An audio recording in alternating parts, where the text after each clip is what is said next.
The punch came low, too low. Muhammad Ali felt it, not pain, but intent. The kid wasn't throwing wild, he was following orders.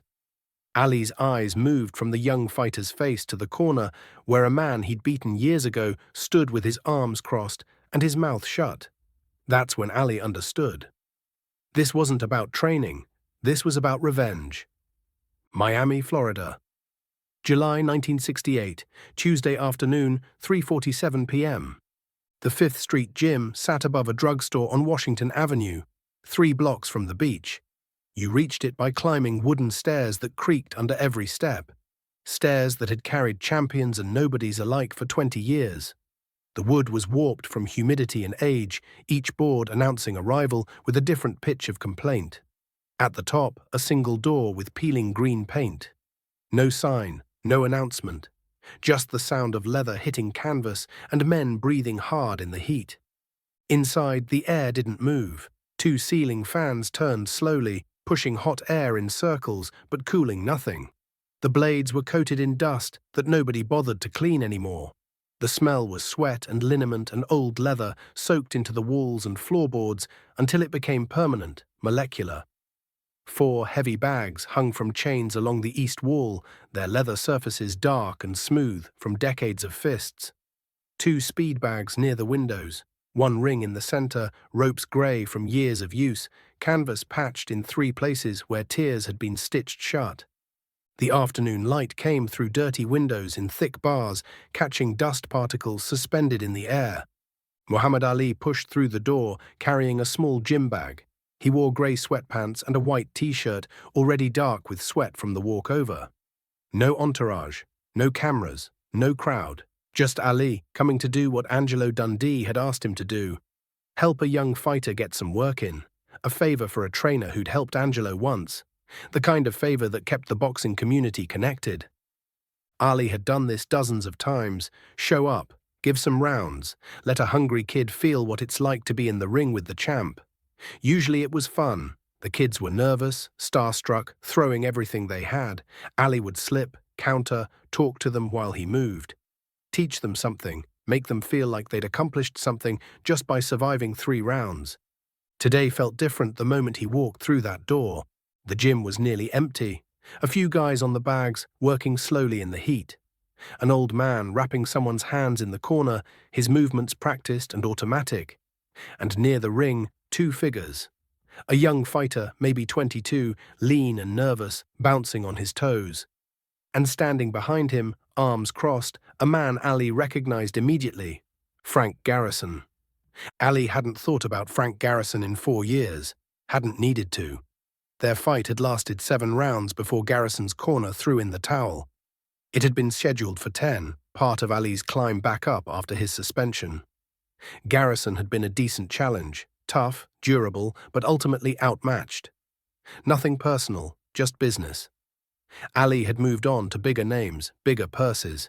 He assumed Garrison had done the same, but standing there in the Fifth Street Gym, watching Garrison watch him, Ali understood immediately that some men don't move on. Some men carry their losses like stones, adding weight year after year until the burden becomes identity. Garrison was 41 now, his hair grey at the temples, his face harder than Ali remembered. The years had carved lines around his mouth and eyes. He'd been a decent fighter once, good enough to get ranked in the top 15, not good enough to get a title shot. The kind of fighter who won enough to keep going, lost enough to never arrive. The kind whose career became a slow descent through smaller venues, smaller purses, smaller crowds, until there was nowhere left to descend to. He'd retired 2 years ago and started training young fighters in Miami, working with kids who couldn't afford the big-name trainers. Ali walked to the ring apron, extended his hand. Frank. Garrison looked at the hand, didn't take it. Ali. The temperature in the gym seemed to drop despite the heat. The guys on the heavy bags sensed it, slowed their work. Ali lowered his hand slowly. His face remained neutral, but something shifted in his eyes. Recognition of something wrong. The young fighter stood between them, confused. His name was David Torres, and this was supposed to be the biggest moment of his life so far. Angelo Dundee himself had called Garrison yesterday, said Muhammad Ali was looking for some light work, asked if Garrison's kid wanted some rounds with the champ. For a young fighter trying to make a name, that was everything. A story he could tell for years. The day he sparred with Muhammad Ali, but David could feel the tension between the two older men, and it made him uneasy. "Mr. Ali," David said, his voice tight, "it's an honor." "Really?" Ali's face softened immediately. He turned away from Garrison, focused entirely on the kid. "How long you been fighting, young man?" 3 years. 14-2. "That's good, real good. Both losses by decision." "One decision, one cut stoppage. Wasn't hurt, just couldn't see." Ali nodded. "Happens. You got power?" "Some." "You got speed?" "I'm working on it." Ali smiled. "We'll see what you got." "You nervous?" David managed a smile. "Terrified." "Good, means you respect the ring." He climbed through the ropes, the ring floor solid under his feet. David followed, moving to the opposite corner where Garrison stood. Ali noticed they didn't talk. Garrison just fitted David's headgear, checked his gloves. Said nothing. No instructions, no advice, just silence. Ali had sparred with hundreds of fighters. He knew what normal looked like. A trainer always gave last-minute reminders. Keep your hands up. Watch for the jab. Stay relaxed. Something. But Garrison said nothing, and that silence felt deliberate. The bell rang. Someone had pulled the cord near the timekeeper's table. David came forward cautiously. Ali circled right, hands loose, studying the kid's movement. David had decent footwork. His guard was tight. He was nervous but controlled. They touched gloves in the center of the ring. Ali threw a light jab. David slipped it. Good reflexes. They circled again. David threw a combination. Jab, jab, right hand. Ali blocked easily, countered with a jab that stopped just short of David's nose. Testing distance, testing reaction time. This was going fine. Then David threw a left hook aimed at Ali's body. The punch came low, lower than it should have. Not wild, not a mistake. Deliberate. Ali felt it land just above his hip. Not hard enough to hurt, but hard enough to send a message. Ali's eyes snapped to David's face. The kid's expression had changed. The nervousness was gone. His jaw was set. His eyes were focused on Ali's midsection, not his head. Ali stepped back, reset his stance, waited. David came forward again. Another combination, jab to the head, right hand to the body, but the right hand went low again, aimed at Ali's kidney. Ali twisted away, the punch glancing off his side. That's when Ali's eyes moved past David to the corner. Frank Garrison stood with his arms crossed. His face was stone, his mouth was shut. But his eyes were locked on Ali with an intensity that had nothing to do with training and everything to do with memory. And Ali understood. This wasn't sparring. This was something else. David threw again. Jab, jab, left hook to the body. All of it aimed low, all of it targeting the kidneys, the liver, the soft places where damage accumulated slowly and painfully. Ali blocked, moved, created distance. His mind was working fast now. He could stop this. Walk out, tell Angelo, end it publicly. But that would humiliate David, a kid who probably didn't even understand what he was being used for. It would create a scene, draw attention, turn this into something uglier than it already was. Or he could stay, absorb it. Let Garrison have his revenge through his fighter's fists. Prove nothing, gain nothing. Just take punishment because calling it out felt worse than enduring it. Or there was a third option. Ali reset his stance, looked directly at Garrison. Then he spoke. Not to David, to Garrison. Loud enough for the few people in the gym to hear. "Frank, your boy's got good hands, but he keeps going low. You might want to remind him where the target is." Garrison's expression didn't change. "He's hitting where I told him to hit." The gym went quiet. The guys on the heavy bags stopped. The old man wrapping hands looked up. Ali nodded slowly. "Thought so." David hesitated, glanced back at Garrison, unsure. Ali kept his eyes on Garrison. "So this is how it's gonna be? You gonna hide behind this kid? Gonna have him do what you couldn't do yourself?" Garrison's face flushed, his arms uncrossed. "You took something from me in that ring, Ali. 7 rounds.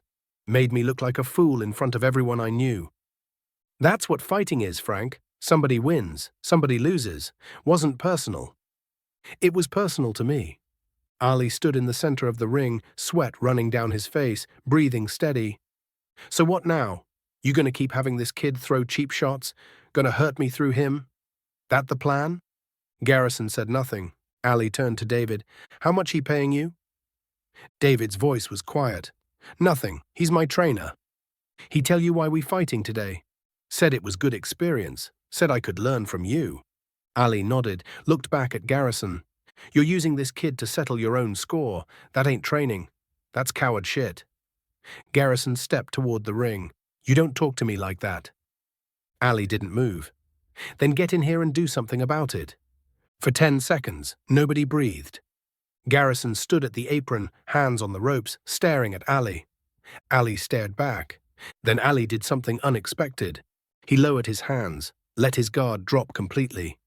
Come on, Frank. You want to hurt me? I'm right here. Do it yourself. Don't hide behind him. David looked back and forth between the two men, finally understanding what was happening. Garrison's hands tightened on the ropes. His knuckles went white, but he didn't climb in. Ali waited. Still, Garrison didn't move. After a long moment, Ali spoke again. His voice quieter now, almost sad. You know what the difference is between us, Frank? I lost my title. Lost 3.5 years of my career. Lost millions of dollars. But I didn't lose myself. I didn't let it turn me into something bitter. You lost one fight. Just one. And you let it kill everything good in you. Garrison's jaw worked, but no words came out. Ali continued. I remember that fight. You were tough. Real tough. Took everything I had for 6 rounds. Your corner stopped it because they loved you. Because they didn't want to see you hurt worse than you already were. That's what corners are supposed to do. But you blamed them. You blamed me. You blamed everyone except yourself for not being quite good enough that night. And now look at you. Using a kid who trusts you to get even. That's what you became. The silence that followed was crushing. Ali turned to David. Kid, you got talent, real talent. But this man ain't training you. He's using you. If you stay with him, you're gonna end up just like him. Bitter, angry, blaming everybody else for what you didn't become. David's eyes were wet. He looked at Garrison. Coach? Garrison finally spoke, his voice low and hard. Get out of the ring. David didn't move. I said get out. Slowly, David climbed through the ropes. Ali stood alone in the ring now, facing Garrison. You had your chance, Frank. I gave it to you. You didn't take it. Garrison's voice shook. You humiliated me. No, Ali said quietly. I beat you. You humiliated yourself by not letting it go. Ali climbed out of the ring, picked up his gym bag. He paused at the bottom of the ring steps, looked back one more time. You were a good fighter once, Frank. You had heart. You had skill. But somewhere along the way, you forgot that losing a fight doesn't make you a loser. Letting it consume you for 4 years, that's what does it. I hope you figure that out before it's too late, before you poison every young fighter who trusts you. As he walked toward the door, he stopped next to David.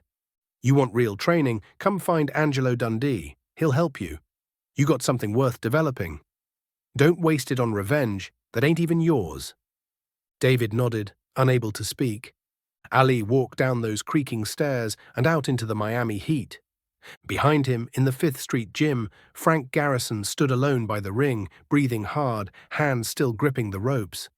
The young fighters on the heavy bags went back to their work, but they didn't look at him.